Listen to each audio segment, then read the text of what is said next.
Quest.io.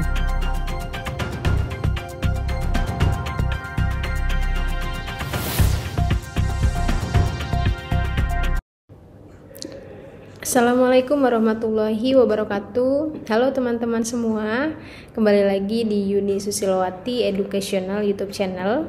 Alhamdulillah kita bisa berkesempatan bertemu lagi pada kesempatan kali ini, yang mana pada kesempatan kali ini nanti beberapa menit ke depan kita akan mencoba sharing ya berkaitan dengan etika penelitian, khususnya dalam penelitian kualitatif. Nah, mengapa kita perlu mempelajari etika dalam penelitian? Karena pada dasarnya pada saat pelaksanaan penelitian ada beberapa norma yang harus kita pegang sebagai peneliti dan memastikan bahwa partisipan kita atau responden kita tidak mengalami kerugian atau resiko yang berarti begitu ya. Kalaupun ada resiko, itu dapat diantisipasi oleh kita sebagai peneliti. Nah, bagaimana etika penelitian ini berlaku di penelitian kualitatif dan bagaimana cara memegang etika penelitian itu agar kita tidak keluar dari aturan yang seharusnya. Nah, kita akan simak bersama-sama beberapa menit ke depan melalui beberapa slide ya. Jadi kita langsung saja mulai ya. Jadi yang menjadi pertanyaan adalah bagaimana cara kita memegang prinsip etika penelitian ya. Bagaimana cara kita agar kita tidak melanggar apa yang disebut dengan etika penelitian. Nah, yang pertama kita lihat di slide pertama ini. Jadi etika penelitian itu adalah persoalan norma atau standar yang harus kita gunakan sebagai pedoman dan sekaligus nilai-nilai luhur boleh atau tidaknya dilakukan, benar atau salahnya, itu disebut etika penelitian ya. Jadi etika penelitian ini bisa kita sebut sebagai pedoman yang harus peneliti selalu pegang dan selalu laksanakan ya. Nah, menurut deontologi ya, etika ini adalah sesuatu yang benar ya. Nah, yang tadi yang sudah dijelaskan bahwa etika itu berkaitan dengan benar dan salah, benar atau salah ya. Kemudian etika itu konsekuensi ya.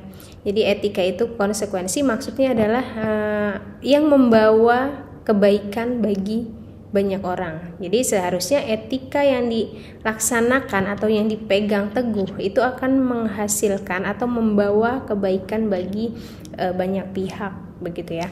Jadi kalau di penelitian, maka penelitian ketika seorang peneliti benar-benar memegang teguh etika, itu seharusnya akan lebih banyak kebermanfaatannya yang dirasakan oleh partisipan begitu. Walaupun mungkin ada beberapa persen itu ya, kalaupun ada resiko, tetapi resikonya tidak boleh lebih besar daripada kebermanfaatannya ya. Nah, kemudian di sini kita harus paham bahwa ketika kita melakukan penelitian, peneliti ini adalah penelitian yang dilaksanakan kita itu merupakan tanggung jawab peneliti. Nah, secara logika ketika kita melakukan penelitian, yang diuntungkan adalah si peneliti karena mencapai target yang diinginkan begitu ya.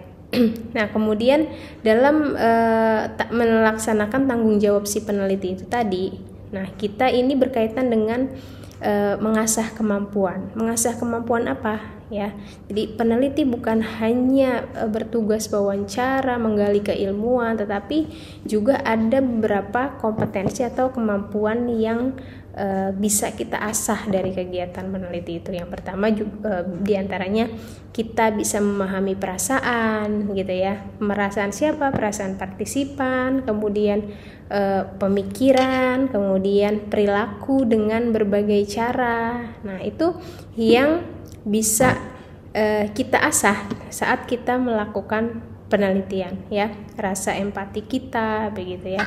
Nah, kalau kemampuan-kemampuan itu dapat dapat kita laksanakan ya, atau dapat kita kuasai, ini akan menghasilkan keuntungan kemanusiaan, atau dalam kata lain, etika penelitian yang tadi menjadi pedoman itu sudah kita laksanakan dengan baik ya. Jadi secara umum peneliti itu sangat bertanggung jawab secara legal ya, secara legal, atau segala hal yang terjadi pada subjek partisipan itu merupakan tanggung jawab si peneliti gitu. Jadi begitu besar tanggung jawab peneliti dalam berkaitan dengan hal-hal yang bersifat menguntungkan atau merugikan, itu semuanya bisa dikelola dengan baik oleh peneliti seharusnya ya. Oke, bagaimana sistematika etika penelitian? Yang pertama teman-teman, jadi etika penelitian ini berkaitan dengan keselamatan subjek ya. Jadi keselamatan partisipan kita saat kita melakukan penelitian itu sangat diutamakan ya. Misalnya kita sedang meneliti tentang sebuah kasus begitu ya, penelitian kualitatif dengan pendekatan studi kasus gitu. Nah, ini kita akan menjadikan seseorang menjadi partisipan ya. Nah, karena ada kasus-kasus atau sesuatu yang sensitif, sehingga ketika si partisipan itu menjadi subjek atau informan dalam penelitian kita, kita harus memastikan bahwa isu-isu yang sensitif itu ketika mereka dilibatkan, itu mereka mendapat jaminan keselamatan ya. Kemudian ketika ada partisipan yang akan kita jadikan informan ya, keikutsertaan mereka ini bersifat sukarela dan tertulis ya.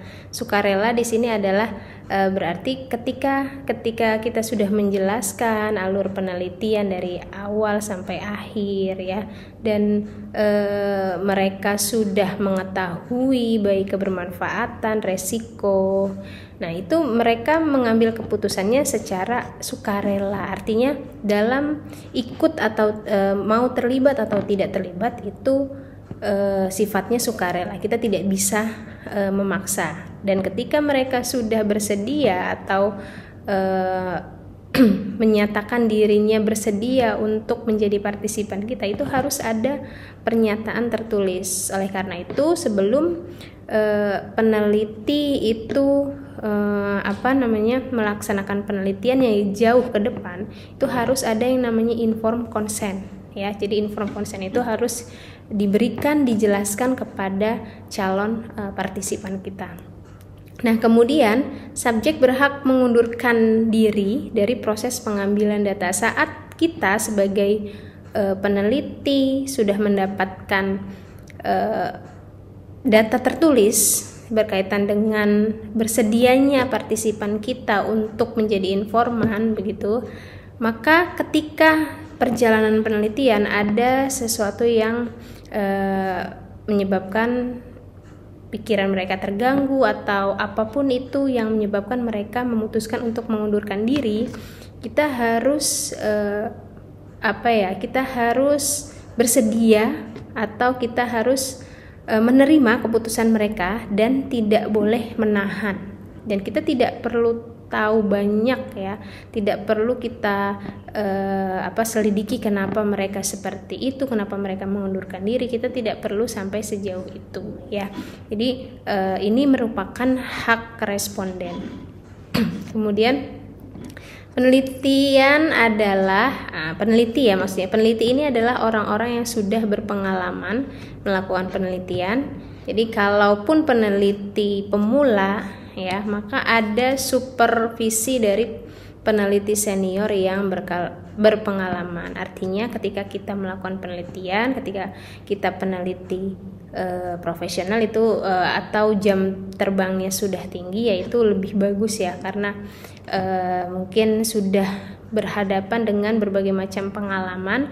Namun kalau kita masih posisinya masih pemula, baru belajar gitu, itu harus didampingi. Oleh karena itu ketika teman-teman mengenal skripsi, kemudian tesis dan disertasi begitu ya, itu ada yang namanya pembimbing ya. Pembimbing ini adalah orang-orang yang dianggap sudah lebih berpengalaman, berpengalaman dalam melakukan penelitian, sehingga bisa memberikan masukan-masukan terhadap apa yang akan dilaksanakan dalam penelitian ya. Kemudian ketika kita penelitian ada proposal yang harus juga dinilai dari segi ilmiah dan etik. Jadi berkaitan dengan etika penelitian itu harus ditinjau oleh komite etik penelitian yang akan memastikan bahwa kita sebagai peneliti itu sudah mematuhi norma-norma atau pedoman yang ada. Di antaranya itu tadi ya, memastikan keselamatan dari partisipan. Kemudian kalau proposal yang tadi sudah disetujui dan sudah dibaca oleh komite etik ya sesuai gitu ya, baru itu bisa dikatakan dengan lulus uji etik. Kita akan mendapatkan surat etik penelitian. Nah, surat etik penelitian itu adalah pegangan kita ketika di lapangan ya. Artinya penelitian yang kita lakukan itu aman ya. Kalaupun ada resiko itu sudah diantisipasi. Solusinya itu sudah ada, apa yang akan si peneliti lakukan ketika resiko-resiko itu benar-benar terjadi di lapangan gitu. Nah teman-teman, prinsip etik penelitian kesehatan contohnya. Nah kemudian bagaimana prinsip etik penelitian itu ya. Jadi dalam melakukan pelaksanaan penelitian terutama nih ada beberapa yang menjadi perhatian kita, yakni dalam bidang penelitian kesehatan misalnya ada beberapa prinsip yang harus dilaksanakan oleh semua peneliti ya, utamanya jika penelitian kita ini berhadapan dengan manusia ya, melibatkan manusia, mengingat jadi penelitian ini tuh akan menyentuh ranah keselamatan subjek baik dari segi psikis maupun fisiknya ya. Jadi yang pertama prinsip yang harus kita pegang itu adalah menghormati otonomi partisipan. Jadi kita harus memberikan penjelasan kepada partisipan tentang derajat kebermanfaatan, resiko, kemudian lama keterlibatannya ya, tanpa konsekuensi negatif dari penelitian ya. Jadi kita harus yang seperti tadi saya sudah jelaskan di awal, bahwa kita harus menjelaskan terlebih dahulu begitu ya.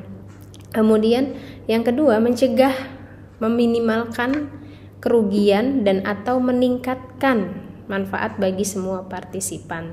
Yang seperti sudah saya sampaikan, kegiatan penelitian ini secara langsung itu yang diuntungkan adalah peneliti ya. Tetapi bagaimana saat pelaksanaan penelitian itu kita dapat mencegah, meminimalkan ya kerugian, atau justru bahkan meningkatkan manfaat bagi semua partisipan, walaupun manfaat itu mungkin tidak secara langsung dirasakan pada saat itu ya.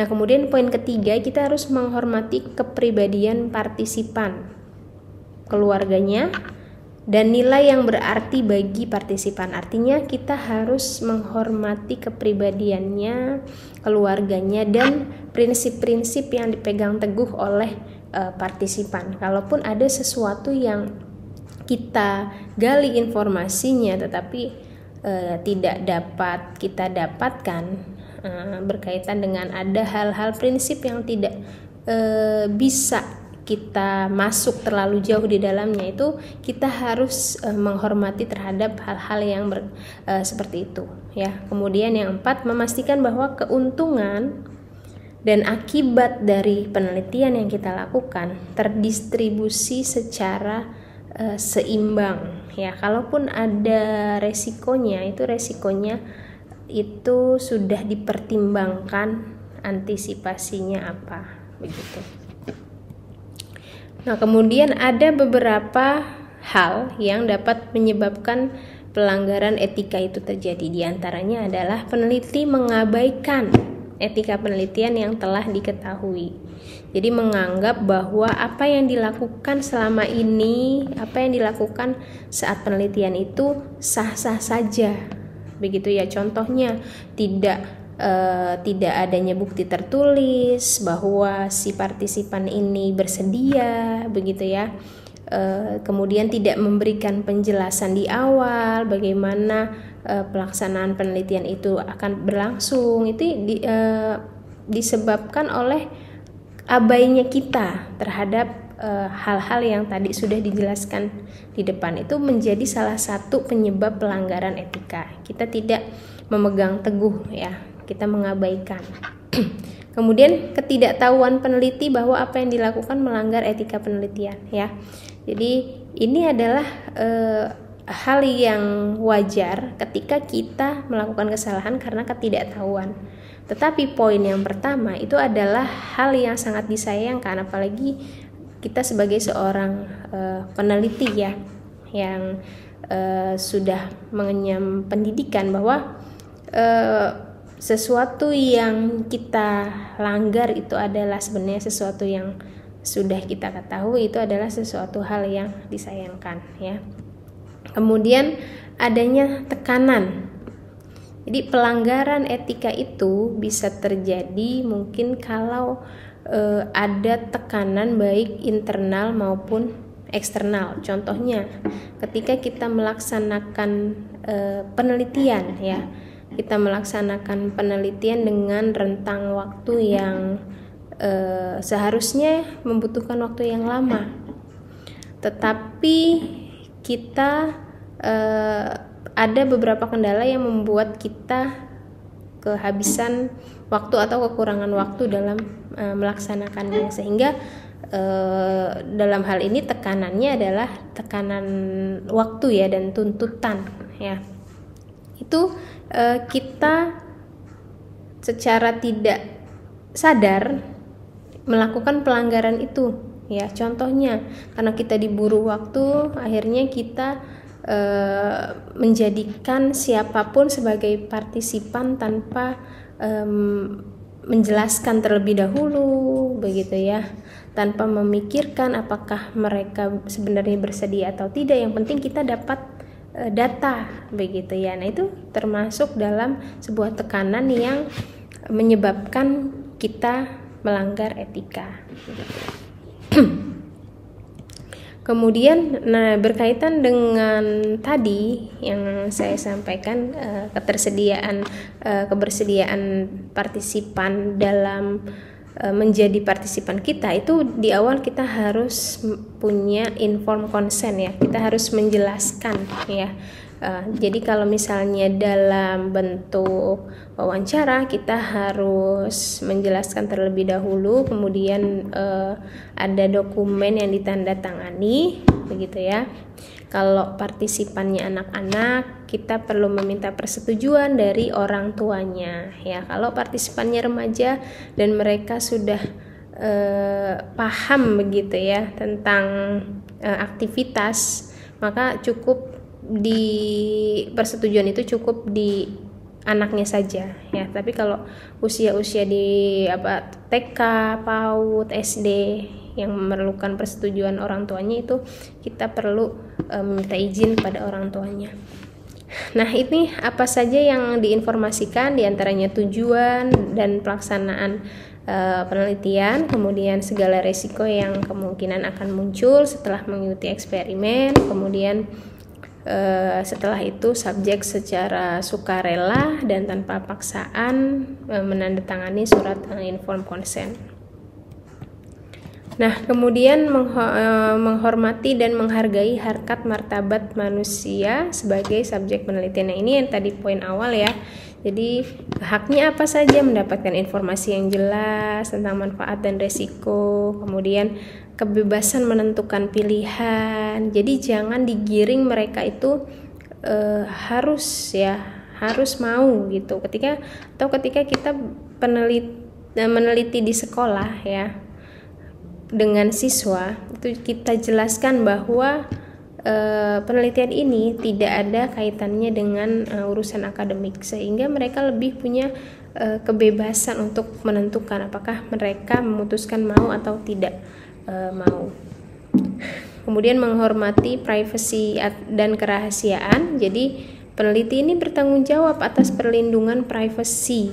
Contohnya data di kuesioner atau data saat wawancara itu dirahasiakan ketika nanti sudah di tahap pelaporan, itu datanya harus dirahasiakan, diantaranya namanya itu disembunyikan, identitasnya, kemudian itu hanya boleh melalui coding ya, pengkodean. Kemudian data penelitian ini harus dirahasiakan dan hanya digunakan untuk tujuan penelitian. Ya, hasil data tidak boleh disebarluaskan ya, karena bisa jadi saat ini isu yang kita teliti itu biasa-biasa saja ya, tetapi ketika beberapa tahun kemudian itu menjadi isu yang sensitif. Nah, sementara data si partisipan ini tidak kita rahasiakan, nah itu akan menjadi masalah di kemudian hari. Nah, kemudian prinsip keadilan dan kesetaraan. Jadi kita harus memberikan peluang yang sama bagi subjek untuk ditempatkan dalam pengelompokan subjek dalam hal penilaian ya. Jadi semua berkesempatan untuk menjadi partisipan ya. Kemudian keadilan dalam perlakuan selama eksperimen berlangsung. Jangan sampai ketika kita melakukan penelitian ada